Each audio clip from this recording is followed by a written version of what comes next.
സുഗമദേവി സീരിയലിൻ്റെ പുതിയൊരു എപ്പിസോഡിലേക്ക് എല്ലാവർക്കും സ്വാഗതം. അങ്ങനെ നമ്മളുടെ പ്രഭാവതിയാണെങ്കിൽ ഭാർഗവിയുടെ വീട്ടിലൊക്കെ പോയി തിരിച്ചു വന്നിട്ട് വീണ്ടും സിദ്ധാർത്ഥനോടും ദേവികയോടൊക്കെ പറയുന്നുണ്ട്, നന്ദനെക്കുറിച്ച് ഒരു വിവരമില്ലല്ലോ, നിങ്ങളെന്താ ഇങ്ങനെ ഇരിക്കണേ, ഒന്നുമില്ലെങ്കിലും ഇതൊരു MLAയുടെ വീടല്ലേ, കാണാതായിരിക്കുന്നത് MLAയുടെ ഭർത്താവിനെയല്ലേ, നിങ്ങൾക്ക് എന്താ ഒരു ഉത്സാഹവും ഇല്ലാത്തതെന്ന് ചോദിക്കുമ്പം ഗിരീഷിനും പറയുന്നുണ്ട്, പ്രഭാവതി മേഡം പറയണതിൽ കാര്യമുണ്ട്, എന്തായാലും നിങ്ങളുടെ ഇരിപ്പ് കണ്ടിട്ട് അന്വേഷണത്തിനോടൊന്നും വലിയ താല്പര്യമില്ലാത്ത പോലെ എനിക്ക് തോന്നണേന്ന് പറയുമ്പോൾ സിദ്ധാർത്ഥം പറയുന്നുണ്ട്, നിങ്ങൾ എന്തറിഞ്ഞിട്ടാണ് ഈ സംസാരിക്കണേ, പ്രഭ പറയണതിൻ്റെ ഉദ്ദേശം എന്നാന്നൊക്കെ ചോദിക്കുമ്പോൾ ഞാൻ അങ്ങനെയൊന്നും വിചാരിച്ചല്ല സിദ്ധു പറഞ്ഞ്, ഞങ്ങളിവിടെ ആകെ ടെൻഷൻ അടിച്ചിരിക്കണേ, എന്ത് ചെയ്യണമെന്ന് ഒരു ഊഹമില്ല, എന്തായാലും അന്വേഷണം നടക്കുന്നുണ്ടല്ലോ എന്ന് പറയുമ്പം ഈ ഹരിയങ്കളും പറയുന്നുണ്ട്, പ്രഭ സമാധാനപ്പെട്, ഇതത്ര ചെറിയ പ്രശ്നമൊന്നുമല്ല, ഇച്ചിരി കോംപ്ലിക്കേറ്റഡ് ആയിട്ടുള്ള കാര്യം, അതുകൊണ്ട് ഞാൻ എന്തായാലും അന്വേഷിച്ച് കണ്ടെത്തും, ആ കാര്യം ഓർത്ത് പ്രഭ ടെൻഷൻ ആവണ്ട, പ്രഭയ്ക്ക് എന്നെ വിശ്വാസമില്ലെന്ന് ചോദിക്കുമ്പം എനിക്ക് ഹരിയേട്ടനെ വിശ്വാസം, പക്ഷെ അതിൻ്റെ കൂടെ എനിക്കൊരു പേടിയുണ്ടെന്ന് പറയുമ്പം എന്താണെന്ന് ചോദിക്കണം. ആ സമയത്ത് പറയുന്നുണ്ട്, നന്ദൻ പല പ്രാവശ്യം പറഞ്ഞിരുന്നു ജീവിതം അവസാനിപ്പിക്കുന്നതിനെക്കുറിച്ച്, അതുകൊണ്ട് അവൻ അങ്ങനെ എന്തെങ്കിലും ചെയ്തോ എന്നുള്ളൊരു പേടി എനിക്കുണ്ടെന്ന് പറയുമ്പം ഗിരീശൻ പറയുന്നുണ്ട്, ആ കാര്യത്തിൽ മേഡത്തെ കുറ്റം പറയാൻ പറ്റുമോ, നന്ദൻ അങ്ങനെ പറഞ്ഞിട്ടുണ്ടെങ്കിൽ മേഡം സ്വാഭാവികമായിട്ടും പേടിക്കില്ലേന്ന്. പിന്നീട് ഗിരീഷൻ ദേവികയോട് ചോദിക്കുന്നുണ്ട്, ദേവിക കാര്യങ്ങളൊക്കെ എവിടം വരെയായി, അന്വേഷണത്തെക്കുറിച്ചൊന്നും പറഞ്ഞില്ലല്ലോ എന്ന് പറയുമ്പം അന്വേഷണമൊക്കെ നടക്കുന്നുണ്ട് അമ്മയൊന്ന് സമാധാനപ്പെടുക, എല്ലാം അതിൻ്റെ വഴിക്ക് തന്നെ നടക്കുന്നുണ്ടെന്ന് പറയുമ്പോൾ അസല് രാഷ്ട്രീയക്കാരെ പോലെ ഇപ്പം നീ സംസാരിക്കണത്, എന്ത് ചോദിച്ചാലും അന്വേഷണം നടക്കുന്നുണ്ട്, ഉടനെ കണ്ടെത്തും, എല്ലാത്തിനും തീരുമാനമാവുന്നൊക്കെയാണ് പറയണേ, ഇവരുടെ പെരുമാറ്റം കണ്ടിട്ടുണ്ടെങ്കിൽ തോന്നും ഇവർക്ക് നന്ദനുമായിട്ട് യാതൊരു ബന്ധവുമില്ലയെന്ന്. പിന്നെ പ്രഭാവതി ഹരിയേട്ടനോടായിട്ട് പറയുന്നുണ്ട്, അന്ന് അരുന്ധതിയുടെ മോൻ്റെ കാര്യം ഹരിയേട്ടൻ പറഞ്ഞല്ലോ, അരുന്ധതിക്ക് മോൻ നഷ്ടപ്പെട്ടതിൻ്റേതായിട്ടുള്ള ഒരു വിഷമമില്ലാന്ന്, എന്നാൽ എനിക്കുണ്ട് ആ വിഷമം എൻ്റെ മകനെ കാണാത്തതിലെന്ന് പറയുമ്പം ഹരിയേട്ടൻ പറയുന്നുണ്ട്, അത് ഞാൻ പറഞ്ഞത് പ്രഭ, അരുന്ധതിക്ക് അങ്ങനെ ഒരു വിഷമമൊന്നുമില്ല, ഞാൻ അരുന്ധതിയുടെ മുഖത്ത് കണ്ടത് പേടി മാത്രം, അത് എന്തുകൊണ്ടാണെന്നൊന്നും എനിക്ക് ഇതുവരെ മനസ്സിലായിട്ടില്ല എന്ന്. ആ സമയത്ത് പ്രഭാവതി പറയുന്നുണ്ട്, ഇവിടെയോ സിദ്ധുവിൻ്റെ മോനെ കാണാതായിരിക്കണേ, ഒരാൾക്കാണെങ്കിൽ ഭർത്താവിനെ കാണാതായിരിക്കണേ, അതിൻ്റെ എന്തെങ്കിലും കൂസലിവിടെ ആർക്കെങ്കിലും ഉണ്ടോ, ആർക്കും ഒരു വിഷമവും ഇല്ലയെന്നും പറഞ്ഞ് പ്രഭാവതിയാണെങ്കിൽ ദേവികയോടൊക്കെ നല്ലോണം ദേഷ്യപ്പെടുന്നുണ്ട്. ആ സമയത്ത് സിദ്ധാർത്ഥം പറയുന്നുണ്ട്, അന്വേഷണം അതിൻ്റെ വഴിക്ക് നടക്കുന്നുണ്ട്, എല്ലാ കാര്യങ്ങളും ഹരിയേട്ടൻ നേരത്തെ തന്നെ പറഞ്ഞിട്ടുണ്ട്, അതുപോലെ തന്നെ അന്വേഷണം മുന്നോട്ട് പോകുന്ന. ആ സമയത്ത് ഈ ഗിരീഷൻ പറയുന്നുണ്ട്, മേഡം കേട്ടില്ലേ, ഹരിസാറെല്ലാം ഏറ്റിട്ടുണ്ടെന്നാണ് പറഞ്ഞത്, അതുകൊണ്ട് മേഡം സമാധാനമായിട്ടിരിക്കുമെന്ന് പറയുമ്പോൾ ഈ ഹരിസാറും പറയുന്നുണ്ട്, പ്രഭ ധൈര്യമായിട്ടിരിക്കുക, ഞാനില്ലേ നിങ്ങളുടെ കൂടെ, എല്ലാ കാര്യങ്ങളും ഞാൻ വേണ്ടതുപോലെ കൈകാര്യം ചെയ്തോളാം എന്ന് പറയുമ്പോൾ പ്രഭാവതി പറയുന്നുണ്ട്, ഹരിയേട്ടനെല്ലാം ഏറ്റ് കഴിഞ്ഞാൽ പിന്നെ എനിക്ക് സമാധാനം, എനിക്ക് പ്രശ്നമൊന്നുമില്ലയെന്ന്.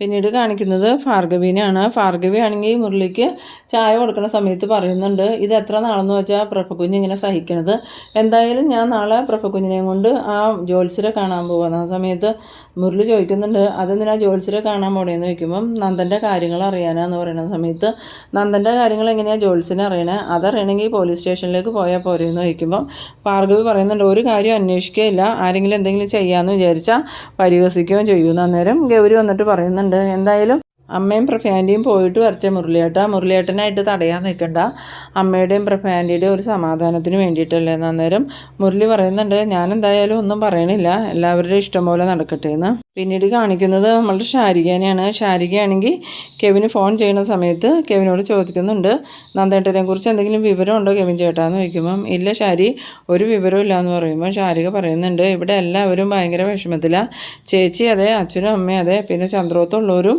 പ്രഭയാൻ്റെയൊക്കെ ഭയങ്കര പ്രശ്നം, നന്ദേട്ടനെ കാണുന്നില്ല എന്നും പറഞ്ഞ്. കെവിൻ ചേട്ടന് നന്ദേട്ടനെ കുറിച്ച് ഓരോ അറിവില്ല എന്ന് ചോദിക്കുമ്പം ഇല്ല ഷാരി, എന്തെങ്കിലും അറിയായിരുന്നെങ്കിൽ ഞാൻ ഷാരിയെ വിളിച്ച് പറയില്ലായിരുന്നോ, എനിക്കത് വിശ്വസിക്കാൻ പറ്റണില്ല കെവിൻ ചേട്ടൻ്റെ ഫ്രണ്ടല്ലേ നന്ദേട്ടൻ, അത് മാത്രമല്ല ജോലി ചെയ്യണതും കെവിൻ ചേട്ടൻ്റെ ഓഫീസിൽ തന്നെ, കെവിൻ ചേട്ടൻ്റെ പാർട്ട്ണറല്ലേ, അപ്പോൾ നന്ദേട്ടൻ എവിടെ പോയാലും കെവിൻ ചേട്ടനെ അറിയാതെ ഇരിക്കുമെന്ന് ചോദിക്കുമ്പം ഇല്ല ഷാരി, ഞാൻ സത്യമാണ് പറയണത്, നിന്നോട് ഞാൻ എന്തെങ്കിലും മറച്ചു വയ്ക്കുമെന്ന് നിനക്ക് തോന്നുന്നുണ്ടോ, എനിക്ക് നന്ദൻ്റെ കാര്യം ഒന്നും അറിയില്ല, നന്ദനെ എവിടെയാണെന്ന് അറിഞ്ഞാൽ ആദ്യം തന്നെ ഞാൻ വിളിച്ചു പറയുന്നത് എൻ്റെ പൊന്നു ഷാരിനോടായിരിക്കും. ആ സമയത്ത് ഷാരികയാണെങ്കിൽ കെവിനെ സംശയിച്ച് തന്നെ ഓരോന്നിങ്ങനെ കുത്തി ചോദിക്കുന്നുണ്ടെങ്കിലും കെവിന് ഒരു വെപ്രാളമൊക്കെ വരുന്നുണ്ടെങ്കിലും കെവിന് അതിനെല്ലാം കൃത്യമായി മറുപടി പറയുന്നുണ്ട്. ഈ സമയത്ത് നമ്മളുടെ ദേവിക അവിടെ വന്നിട്ട് പോകുന്നുണ്ട്. പിന്നീട് ഫോൺ കട്ടായതും ദേവിക വന്നിട്ട് ചോദിക്കുന്നുണ്ട്, ആരാ ഷാരി ഫോൺ ചെയ്തതെന്ന് ചോദിക്കുമ്പം അത് ചേച്ചി എൻ്റെ ഒരു ഫ്രണ്ടാന്ന് പറയുന്നു. അന്നേരം ദേവിക ചോദിക്കുന്നുണ്ട്, ഫ്രണ്ടെന്ന് പറഞ്ഞാൽ നിന്നെ വിവാഹം കഴിക്കാൻ പോകുന്ന ആളാണോ എന്ന് ചോദിക്കുമ്പം അതൊന്നും അല്ല ചേച്ചി, എന്നാലും നിനക്ക് പറയാൻ പാടില്ലേടി എന്ന് ചോദിക്കുമ്പം നീ ചേച്ചി അതിനെക്കുറിച്ചൊന്നും ചോദിക്കണ്ട, അതൊക്കെ എൻ്റെ പേഴ്സണൽ കാര്യമല്ലേ. ചേച്ചി ചോദിക്കുമ്പോൾ ഞാൻ പറഞ്ഞില്ലെങ്കിൽ ചേച്ചിക്ക് വിഷമാവും, എനിക്കാണ് ഇതൊന്നും പറയാനും പറ്റില്ല. പിന്നീട് ചോദിക്കുന്നുണ്ട് നന്ദേട്ടൻ്റെ കാര്യം എന്തായി ചേച്ചി എന്ന് ചോദിക്കുമ്പം അതെൻ്റെ പേഴ്സണൽ കാര്യമല്ലേ, നീ എന്തിനാ അത് അന്വേഷിക്കണമെന്ന് ചോദിക്കുന്ന സമയത്ത് ശാരിക പറയുന്നുണ്ട് അപ്പോഴേക്കും എൻ്റെ ചേച്ചി പെണ്ണ് പിണങ്ങിയോ, എന്തിനാ ചേച്ചി ഇങ്ങനെ പിണങ്ങണേന്നും പറഞ്ഞ് ഈ ദേവികയോട് സ്നേഹത്തിൽ നിൽക്കുന്നുണ്ട്. അന്നേരം ദേവിക പറയുന്നുണ്ട് ഞാൻ എന്തായാലും ചന്ദ്രോത്ത് വരെ പോവുക, അത് പറയാനാണ് ഞാൻ നിൻ്റെ അടുത്തേക്ക് വന്നേ. ഇനി ചന്ദ്രോത്ത് എന്നാ ചേച്ചി എന്ന് ചോദിക്കുമ്പോൾ ഞാൻ പോയിട്ട് വരാം, അവിടെ അമ്മ ആകെ ടെൻഷനില്ല, അമ്മയെ എന്തെങ്കിലും ഒന്ന് പറഞ്ഞ് സമാധാനിപ്പിക്കണം എന്ന് പറഞ്ഞ് ദേവിക അവിടുന്ന് പോകുന്നുണ്ട്. പിന്നീട് കാണിക്കുന്നത് ഇസബല്ലേനെയാണ്. ഈ കെവിൻ ഫോൺ ചെയ്തുകൊണ്ടിരുന്ന സമയത്ത് തന്നെ ഇസബല്ല വരുന്നുണ്ട്. ഇസബല്ലയെ കണ്ടപ്പോഴാണ് കെവിൻ വേഗം തന്നെ ഫോൺ കട്ട് ചെയ്തത്. എന്നിട്ട് അത് ആരാടാന്ന് ചോദിക്കുമ്പം അത് ആരുമല്ല എൻ്റെ ഒരു ഫ്രണ്ടാന്ന് പറയുന്ന സമയത്ത് നീ പറയണ കേട്ടൂല ജീവിതത്തിന് വെളിച്ചം വന്നു എന്നൊക്കെ, ഏത് ഫ്രണ്ടാടാ അത്, നീ എന്ത് ചുറ്റിക്കളി നടത്തിയാലും ഞാൻ അറിയും, ഞാനത് ആരാന്ന് കണ്ടുപിടിക്കുകയും ചെയ്യും എന്ന് പറയുമ്പം കെവിൻ പറയുന്നുണ്ട് അത്രയ്ക്കൊന്നും ആയിട്ടില്ല ബെല്ല, ഞാനൊന്ന് ട്രൈ ചെയ്യണേ ഉള്ളൂ, ശരിയാവുമെന്ന് പോലും ഉറപ്പില്ല എന്ന്. അങ്ങനെ കെവിൻ പറഞ്ഞതും ഇസബല്ല അതൊക്കെ പോട്ടെ, നമുക്ക് നന്ദൻ്റെ കാര്യത്തിലേക്ക് വരാം. നന്ദനെ നമ്മളിനി എങ്ങനെ കണ്ടുപിടിക്കുമെന്ന് ചോദിക്കുമ്പോൾ കെവിൻ പറയുന്നുണ്ട് എനിക്കറിയില്ല ബെല്ല, എൻ്റെ ബലമായ സംശയം ആ അരുന്ധതിയും ഋഷിയും കൂടി നന്ദനെ കടത്തിക്കൊണ്ട് പോയതായിരിക്കും എന്ന് പറയുമ്പം കെവിൻ പറയുന്നുണ്ട് അതും അറിയില്ല, എന്തായാലും നമ്മളൊന്ന് സൂക്ഷിച്ച് നിൽക്കണം, ഇല്ലെങ്കിൽ നമുക്ക് തന്നെ പണിയാവുമെന്ന്. പിന്നീട് കാണിക്കുന്നത് നമ്മളുടെ രജനീനെയാണ്. രജനിയാണെങ്കിൽ ഗിരീഷിനോട് പറയുന്നുണ്ട് ഗിരി എനിക്കൊന്ന് അമ്മയെ വിളിച്ച് സംസാരിക്കണം, ഇല്ലെങ്കിൽ എനിക്ക് വീട് വരെ ഒന്ന് പോവുമെങ്കിലും വേണമെന്ന് പറയുമ്പം വേണ്ട രജനി, നീ ഇപ്പോൾ വിളിച്ച് സംസാരിക്കാൻ നിൽക്കണ്ട, മേഡം അവിടെ ആകെ സങ്കടത്തില്ല, നിൻ്റെ ശബ്ദം കേട്ടാൽ അപ്പം മേഡം കരച്ചിൽ തുടങ്ങും, അതുകൊണ്ട് നീ അതിന് നിൽക്കണ്ട എന്ന് പറയുമ്പോൾ എൻ്റെ പൊന്നുകിരി ഞാൻ പറയണതൊന്ന് കേൾക്ക്, എൻ്റെ നെഞ്ചൊക്കെ പൊട്ടി പോണതുപോലെയുള്ള വിഷമ, അതുകൊണ്ട് എനിക്ക് അമ്മയെ വിളിച്ചെങ്കിലും സംസാരിക്കണം, ഇല്ലെങ്കിൽ എനിക്ക് പിടിച്ചു നിൽക്കാൻ പറ്റില്ല എന്ന് പറയുമ്പോൾ ഗിരീഷിൻ്റെ അമ്മ വന്നിട്ട് പറയുന്നുണ്ട് മോളെ നീ ഈ സമയത്ത് ഇങ്ങനെ ടെൻഷൻ അടിക്കാൻ പാടില്ല, അത് മാത്രമല്ല വീട്ടിലോട്ട് വിളിച്ചിട്ടുണ്ടെങ്കിൽ നിൻ്റെ ടെൻഷൻ കൂടുകയുള്ളൂ, അതുകൊണ്ട് നീ ഇപ്പോൾ വിളിക്കുകയോ വേണ്ട സംസാരിക്കുകയോ വേണ്ട.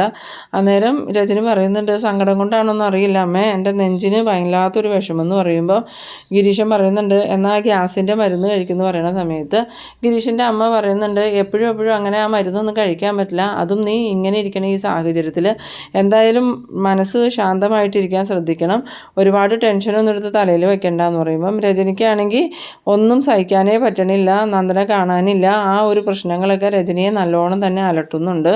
പിന്നീട് കാണിക്കുന്നത് നമ്മളുടെ പ്രഭാവതിയാണെങ്കിൽ സങ്കടപ്പെട്ടിരിക്കുന്ന സമയത്ത് അങ്ങോട്ടേക്ക് ചന്ദ്രമതി വരുന്നുണ്ട്. ചന്ദ്രമതിയെ കണ്ടതും പ്രഭാവതിക്കാണെങ്കിൽ സങ്കടം ഒന്നും കൂടെ കൂടിയിട്ട് ചന്ദ്രമതിയോട് പറയുന്നുണ്ട് ചന്ദ്രമതി എൻ്റെ മോനെ കാണുന്നില്ല ചന്ദ്രമതി, അവൻ എവിടെ പോയി എന്നറിയില്ല, അവനെന്തോ ആപത്ത് സംഭവിച്ചോ എന്ന് എനിക്ക് പേടിയാവോ എന്നൊക്കെ പറയുമ്പോൾ ചന്ദ്രമതി പറയുന്നുണ്ട് നീ ഒന്ന് സമാധാനിപ്പെടു പറവേ, അവനക്ക് ഒന്നും പറ്റിയിട്ടുണ്ടാവില്ല, ചിലപ്പോൾ പോലീസ് സ്റ്റേഷനിൽ ഹാജരാവണ കാര്യം ഓർത്തിട്ട് പേടിച്ച് അവൻ എവിടെയെങ്കിലും മാറി നിൽക്കണമായിരിക്കും എന്ന് പറയുമ്പോൾ പ്രഭാവതി പറയുന്നുണ്ട് ഇല്ല, അവനൊരിക്കലും അങ്ങനെ മാറി നിൽക്കില്ല, അവൻ കുറ്റം ഏറ്റു പറയാനും ശിക്ഷ ഏറ്റുവാങ്ങാനും തയ്യാറായി തന്നെയാണ് നിന്ന്, എന്തായാലും ഇവിടെ ആർക്കും നന്ദനെ കാണാതെ ആയതിലും ഒരു വിഷമമില്ല എന്ന് പറയുമ്പം ദേവിക അങ്ങോട്ട് വരുന്നുണ്ട്. എന്നിട്ട് ദേവിക ചോദിക്കുന്നുണ്ട് അമ്മ എന്താ അമ്മ ഈ പറയണേ, ഞങ്ങൾക്ക് വിഷമമില്ല എന്ന് കരുതിയാണ് അമ്മ ഇരിക്കണേന്ന് ചോദിക്കുമ്പം വിഷമം ഉണ്ടെങ്കിൽ ഇതുപോലെയൊന്നും പെരുമാറില്ലല്ലോ, എല്ലാവരും ഇവിടെ ചിരിച്ച് കളിച്ച് അർമാദിച്ച് നടക്കുമല്ലേ, എൻ്റെ മോനെ എവിടെയാണെന്ന് ഇതുവരെ ഒരു അറിവും കിട്ടിയിട്ടില്ല, വേറെ ആരെയെങ്കിലും അന്വേഷണം ഏൽപ്പിക്കാൻ പറഞ്ഞിട്ട് നിങ്ങൾ അതും ചെയ്യണില്ല, ഒന്നുമില്ലെങ്കിലും ഇതൊരു രാഷ്ട്രീയ കുടുംബമല്ലേ, ഇവിടെയുള്ളവർക്ക് നല്ല പിടിപാടില്ലേ, അപ്പോൾ പിന്നെ നന്ദനെക്കുറിച്ച് എന്തെങ്കിലും വിവരം കിട്ടേണ്ടതല്ലായിരുന്നോ എന്നൊക്കെ പറഞ്ഞ് ദേവികയെ കുറ്റപ്പെടുത്തുന്ന സമയത്ത് ചന്ദ്രമതി പറയുന്നുണ്ട് പ്രഭ നീ ഇങ്ങനെ ദേവികയെ കുറ്റപ്പെടുത്തല്ലേ, ആ കുട്ടിയാണെങ്കിൽ ആകെ തകർന്ന് നിൽക്കുകയല്ലേ എന്ന് ചോദിക്കുമ്പോൾ എന്ത് തകർച്ച, അവൾക്ക് ഒരു വിഷമമില്ല, സ്വന്തം ഭർത്താവിനെ കാണാതെ അയക്കണമെന്നുള്ള ചിന്തയൊന്നും അവൾക്കില്ലാന്നും പറഞ്ഞ് വീണ്ടും ഈ പ്രഭാവതിയാണെങ്കിൽ ദേഷ്യപ്പെടുന്നുണ്ട്. ആ സമയത്ത് ചന്ദ്രമതി പ്രഭ നീ ഒന്നും മിണ്ടായിരിക്കും എന്ന് പറയുമ്പം ഞാൻ എന്തിനും മിണ്ടാതിരിക്കണം, നന്ദനെ കാണാനില്ലാണ്ടായതിൻ്റെ എന്തെങ്കിലും ഒരു വിഷമോ സങ്കടമോ ഇവളുടെ മുഖത്ത് നീ കാണുന്നുണ്ടോ എന്ന് ചോദിക്കുമ്പോൾ ചന്ദ്രമതി ആണെങ്കിൽ ഒന്നും മിണ്ടാതെ ഇങ്ങനെ നിൽക്കുന്നുണ്ട്. എന്നിട്ട് ദേവിക പറയുന്നുണ്ട് അമ്മ എന്തൊക്കെയാണ് അമ്മ പറയണേ, എന്തായാലും ഞാൻ ആ DYSPനെ ഒന്ന് വിളിച്ച് നോക്കട്ടെ എന്നും പറഞ്ഞ് ദേവിക ഫോൺ എടുത്തുകൊണ്ട് DYSPനെ വിളിക്കാൻ പോകുന്നുണ്ട്. ഇതേ സമയം നമ്മളുടെ കുരുവിളയാണെങ്കിൽ ദേവികയുടെ കോൾ കണ്ടതും ഇവരിപ്പോൾ എന്തിനാണ് എന്നെ വിളിക്കണേന്നൊക്കെ ചിന്തിച്ചുകൊണ്ട് കോൾ അറ്റൻഡ് ചെയ്തിട്ട് ദേവികയോട് എന്താ മേഡം എന്ന് ചോദിക്കുമ്പം ദേവിക ചോദിക്കുന്നുണ്ട് എന്താ ഈ അന്വേഷണം, നന്ദനെ കണ്ടുപിടിക്കാനുള്ള എന്തെങ്കിലും വഴി കിട്ടിയോ എന്ന് ചോദിക്കുമ്പം ഇല്ല മേഡം ഒന്നും കിട്ടിയിട്ടില്ല, ഞങ്ങൾ അന്വേഷിച്ചുകൊണ്ടിരിക്കുമെന്ന് പറയണം. ആ സമയത്ത് ദേവിക പറയുന്നുണ്ട് അന്വേഷിച്ചുകൊണ്ടിരുന്നാൽ പോരാ, എത്രയും പെട്ടെന്ന് എനിക്ക് നന്ദനെ കണ്ടുപിടിച്ച് തരണം, ഇല്ലെങ്കിൽ ഞാൻ അന്വേഷണം വേറെ ആരെങ്കിലും ഏൽപ്പിക്കുമെന്ന്. അത് കേട്ടതും ഈ കുരുവിളയ്ക്കാണെങ്കിൽ ആകെ ടെൻഷനാവുന്നുണ്ട്, കാരണം വേറെ ഒന്നുമല്ല, വേറെ ആരെങ്കിലും അന്വേഷണത്തിനായിട്ട് വന്നു കഴിഞ്ഞാൽ എന്തായാലും ഇസബല്ലയും കെവിനും കുരുവിളയൊക്കെ പെടുമെന്ന് തന്നെ കുരുവിളയ്ക്ക് അറിയാം. അന്നേരം കുരുവിള പറയുന്നുണ്ട്, വേണ്ട മേഡം, ഞാൻ തന്നെ എത്രയും പെട്ടെന്ന് അന്വേഷിച്ച് നന്ദനെ കണ്ടുപിടിച്ചോളാമെന്ന്. പിന്നീട് ഫോൺ വെച്ചതും ഈ കുരുവിളയാണെങ്കിൽ ഇസബല്ലയോടും കെവിനോടും ഈ കാര്യങ്ങൾ പറയുന്നുണ്ട്. അന്നേരം ഇസബല്ല പറയുന്നുണ്ട്, എനിക്കൊരു സംശയം പാപ്പനേക്കാളും കഴിവുള്ള ഒത്തിരി ഉദ്യോഗസ്ഥന്മാർ ഇവിടെയുണ്ട്. അതുമാത്രമല്ല, അവളിപ്പോൾ MLA ആയതുകൊണ്ട് തന്നെ ആരെ വെച്ച് അന്വേഷണം നടത്തണമെങ്കിലും അവൾക്ക് നടത്താൻ സാധിക്കും. എന്നിട്ടും അവൾ പാപ്പനെ തന്നെ അന്വേഷണത്തിന് നിയമിച്ചത് എന്തിനായിരിക്കുമോ? അതിൻ്റെ പിന്നിൽ എന്തെങ്കിലും ചതിയുണ്ടോയെന്ന്. ആ സമയത്ത് പാപ്പൻ ചോദിക്കുന്നുണ്ട്, എന്ത് ചതി? ഞാനുമായിട്ടുള്ള പരിചയത്തിലായിരിക്കും ദേവിക എന്നെ തന്നെ അന്വേഷണം ഏൽപ്പിച്ചത്. ആദ്യമൊക്കെ ദേവിക നല്ല സോഫ്റ്റായിട്ടാണ് സംസാരിച്ചത്. പക്ഷേ ഇപ്പോൾ ദേവികയുടെ സംസാരത്തിലൊരു താക്കീത് ഉണ്ടായിരുന്നു. ആഭ്യന്തരമന്ത്രിക്ക് ലെറ്റർ കൊടുക്കുമെന്നൊക്കെ പറഞ്ഞ് ദേവിക എന്നെ ഭീഷണിപ്പെടുത്തുക. ആ സമയം ഇസബല്ല പറയുന്നുണ്ട്, ഇതിൻ്റെ പിന്നിൽ എന്തൊക്കെയോ ചതികളുണ്ട് പാപ്പ. എന്തായാലും അവൾ പാപ്പനെ തന്നെ അന്വേഷണം ഏൽപ്പിച്ചത് എന്തുകൊണ്ടാണെന്ന് കണ്ടുപിടിക്കണം എന്ന് പറയുമ്പം ഈ കുരുവിള പറയുന്നുണ്ട്, അത് വേറെ ഒന്നും കൊണ്ടും ആയിരിക്കില്ല. മേലുദ്യോഗസ്ഥന്മാർ ഈ നന്ദൻ്റെ കാര്യങ്ങൾ അറിയാതിരിക്കാൻ വേണ്ടിയിട്ടായിരിക്കും. ഇപ്പം തന്നെ നന്ദൻ ഋഷിയെ കൊന്നു എന്നുള്ള പേടിയിലല്ലേ എല്ലാവരും നിൽക്കണേ. അതിന് മേലുദ്യോഗസ്ഥന്മാരറിഞ്ഞാൽ പ്രശ്നമാവുമല്ലോ എന്ന് കരുതിയായിരിക്കും ദേവിക വേറെ ആരും അന്വേഷണം ഏൽപ്പിക്കാത്തതെന്ന് പറയുമ്പോൾ ഈ ഇസബല്ല പറയുന്നുണ്ട്, ഇല്ല പാപ്പ, ഇതിൽ വേറെ എന്തൊക്കെയോ നിഗൂഢതകളുണ്ട്. എന്തായാലും അത് കണ്ടുപിടിക്കണം എന്നും പറഞ്ഞ് ഇസബല്ല പോയി കഴിഞ്ഞതും കെവിനാണെങ്കിൽ ഈ കുരുവിളയോട് പറയുന്നുണ്ട്, ഇസബല്ല പറഞ്ഞതിനും കാര്യമുണ്ട് സാർ. ദേവിക ഇത്രയ്ക്കും നിർബന്ധം പിടിച്ച് സാറിനെ കൊണ്ട് തന്നെ അന്വേഷിപ്പിക്കണമെങ്കിൽ അതിൻ്റെ പിന്നിൽ എന്തെങ്കിലും ഒരു കാരണം ഉണ്ടാവും. ദേവിക വിചാരിച്ച ഏതോ ഓഫീസറെ വെച്ച് വേണമെങ്കിലും അന്വേഷണം നടത്താമല്ലോ എന്ന്.